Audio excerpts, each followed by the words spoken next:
ভাৰতৰ দ্বিতীয় প্ৰধানমন্ত্ৰী কোন আছিল? উত্তৰ শ্ৰী গুলজাৰিলাল নন্দা।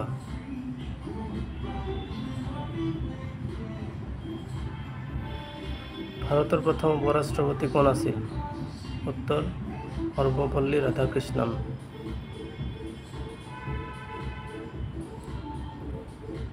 ভাৰতৰ প্ৰথম উচ্চতম ন্যায়ালয়ৰ মুখ্য ন্যায়াধীশ কোন আছিল?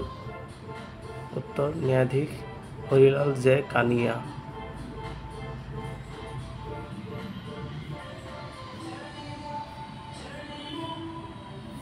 ভাৰতৰ ৰাষ্ট্ৰপতিৰ কাৰ্যকাল কিমান বছৰ? উত্তৰ 5 বছৰ। «